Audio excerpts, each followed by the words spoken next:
Kalau kami dari DPP PD Perjuangan, ya bidang hukum ya, saya sebagai Ketua DPP PD Perjuangan bidang hukum tentunya melihat bahwa sejak awal proses ini, proses yang sebenarnya nuansa politisnya sangat tinggi. Kenapa saya sebutkan seperti itu? Karena kita mengetahui ya pada tahun 2020, pada kasus ini pertama kali muncul, itu juga pun kami melihat ada tendensi politik.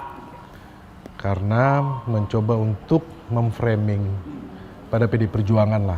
Ada upaya-upaya bahwa PD Perjuangan ini dalam proses kasus-kasus korupsi ya. Karena beberapa catatan kami ada di 2015 pada saat Kongres terjadi OTT dan juga pada Kongres 2019. Jadi banyak yang kami melihat bahwa ini adalah bagian operasi untuk mentarget PD Perjuangan. Nah, apa yang disampaikan selama ini kita mengikuti ya. Komisioner yang lama pernah sampaikan bahwa sudah 1 minggu, dalam jangka waktu 1 minggu 7 hari akan segera menangkap Harun Masiku. Ternyata tidak. Kemudian juga menyampaikan bahwa ada bukti baru. Ternyata juga prosesnya sempat berhenti.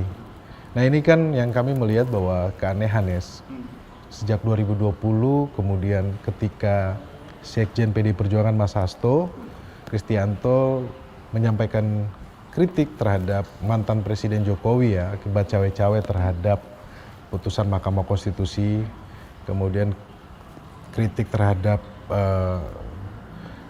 apa yang dilakukan oleh mantan Presiden Jokowi dengan keluarganya.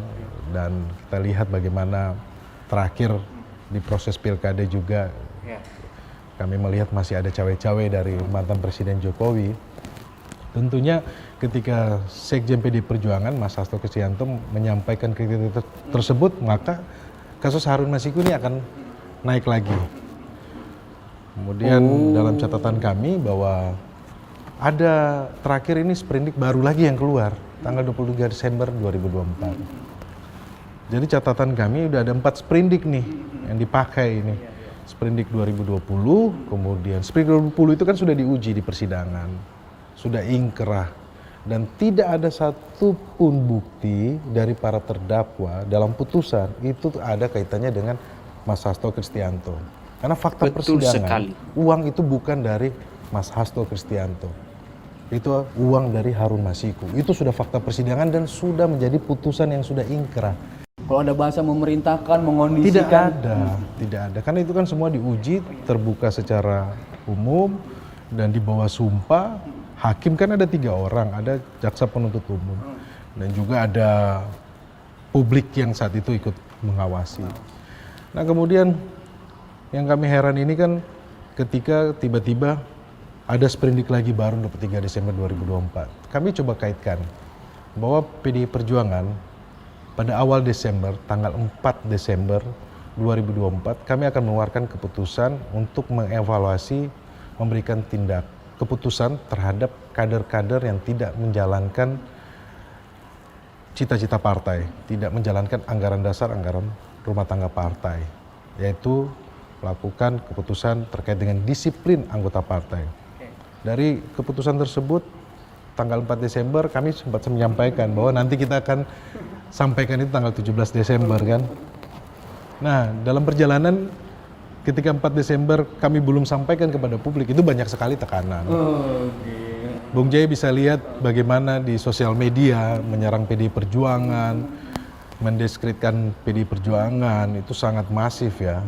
Kemudian menyerang personal-personal dari kader-kader kami, dan kami melihat bahwa ini bagian dari operasi. Kemudian kita lihat banyaknya spanduk-spanduk di jalan yang menyampaikan bahwa partai ilegal gitu loh. Kemudian ada gugatan terhadap SKDPP partai, yang dimana SKDPP partai itu kader-kader yang coba menggugat, kami kan tanya alasannya apa, ternyata dijebak.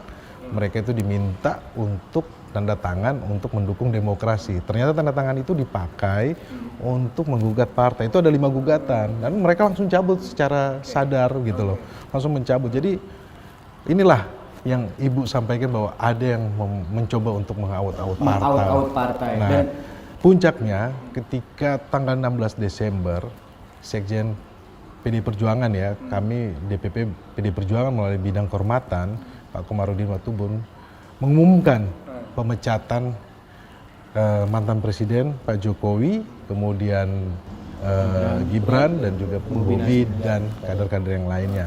Nah menurut kami itu hal yang biasa, kan dalam setiap partai ketika ada yang tidak menjalankan visi misi partai sudah melenceng dan juga pun tidak sesuai lagi, ya tentunya ada sanksi organisasi kan.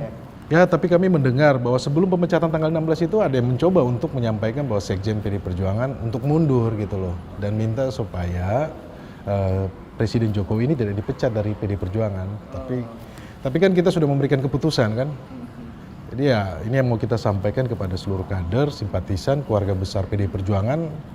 Ya kalau orang yang sudah dipecat nggak usah didengar lagi. udah nggak usah. Ketua, sebelum masuk ke situ tadi menarik itu, yang soal tadi ada serangan-serangan ke PD Perjuangan dalam bentuk gugatan maupun dalam media sosial gitu. PDIP-nya udah sampai pada kesimpulan bahwa serangan ini diorkestrasi nggak sih? Diorkestrasi, tentunya ini kan terorganisir. Bagaimana kami melihat bahwa spanduk-spanduk yang bertebaran di jalan-jalan protokoler Jakarta gitu loh. Tidak hanya di Jakarta tapi di Bandung, itu jalan-jalan utama yang kami sebut itu bahwa itu adalah harusnya itu ring 2 ya, mungkin jalur-jalur utama ya, di Kuningan, di Mampang, dan menurut kami itu kalau tidak diorganisir menurut kami. Tapi udah sampai kesimpulan siapa yang mengorkestrasikan itu, Ketua? Kami sudah melaporkan kepada kepolisian bahwa kami PD Perjuangan yakin dengan sesuai keyakinan kami bahwa kami menempuh jalan hukum ya. Kami sudah melaporkan kepada kepolisian, sampai saat ini belum ada. Tapi ada kaitannya sama itu nggak, Jokowi gitu? Ya kalau dikait-kaitkan kan prosesnya tanggal 4 Desember, kemudian tanggal 16 dipecat, kemudian rame kan. Saya pikir publik bisa melihat itu ya, kaitannya. Ya. Menalarkan itu. Nah, Assalamualaikum warahmatullahi wabarakatuh. Salam sejahtera bagi kita semua. Teman-teman di seluruh wilayah Indonesia dimanapun Anda berada pada saat ini, tentu ada banyak masyarakat yang tidak puas pada kinerja pemerintah, pembuat undang-undang, dan penegak hukum. Ada banyak janji-janji politik yang manis, yang membuat mimpi-mimpi rakyat sedikit terbang melayang di udara, walaupun pada akhirnya jatuh dan terkubur secara tragis. Dalam video ini kita telah melihat, menonton, mendengar sebuah cuplikan video yang sangat amat menarik dan mengundang banyak perhatian yang disampaikan oleh Bung Roni Talapesi. Tentunya hal-hal yang seperti ini memberikan pemahaman baru bagi kita dalam menilai perjalanan politik yang sangat amat luar biasa di atas negeri tercinta ini. Nah, teman-teman, kita tidak bisa pungkirin banyak informasi yang berseliweran di tengah-tengah masyarakat kita yang tentunya kita sulit memilah mana informasi yang sangat membangun dan mana informasi yang tidak perlu. Oleh karena itu, kita perlu informasi yang primer untuk menjadi suatu pijakan kita berpikir secara logik dalam mengambil sebuah sikap, agar energi kita tidak terkuras dengan sia-sia. Dalam masalah yang sedang mendera PDIP ini, Roni Talapesi menginstruksikan kepada semua kader mulai bersiaga terhadap pihak yang ingin mengacak-acak partai jelang pelaksanaan Kongres. Roni dalam hal ini meresponi sejumlah baliho yang bertebaran yang mempertanyakan keabsahan kepemimpinan Megawati Soekarno Putri yang diperpanjang sejak Juni lalu. Roni menyebut ada upaya dari sejumlah pihak untuk mengacak-acak ketua umum dan partainya. Dengan beredarnya baliho dan spanduk yang sifatnya menghasut, telah menciptakan kondisi siaga 1 di internal PDIP untuk memberikan reaksi terhadap adanya upaya yang mengau-au PDIP menjelang Kongres. PDIP siap lawan siapapun yang mengganggu kedaulatan partai. Siap melawan pihak-pihak yang coba mengganggu partai yang bermoncong putih itu. Partai menjamin tidak akan diam terhadap upaya yang mengganggu kedaulatan partai. Hal itu sudah ditunjukkan oleh struktural partai di berbagai daerah di Indonesia, bahwa PDIP siap melawan siapapun yang ingin mengganggu ketenangan PDIP dalam berkontribusi bagi pembangunan bangsa ini. Nah, teman-teman semua, permasalahan ini bukan hanya terjadi di kalangan elit saja. Ini juga merasuk sampai ke akar rumput, di mana sering kita mendengar dan melihat pendapat-pendapat para netizen di dunia maya. Di antaranya boleh kita lihat di sini. Ini jelas siapa yang nyuruh KPK, kader pecatan yang tidak tahu terima kasih kepada partai yang membesarkannya.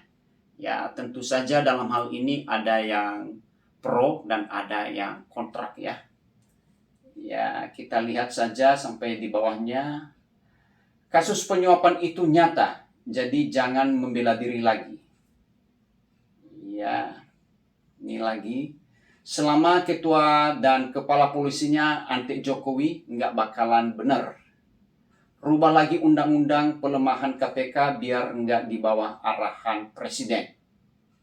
Terima kasih tim narasi yang selalu hadir kala PDIP butuh bantuan media. Ya. Mantap PDIP, kebenaran akan menemukan jalannya. Terus kita baca lagi sampai ke bawah.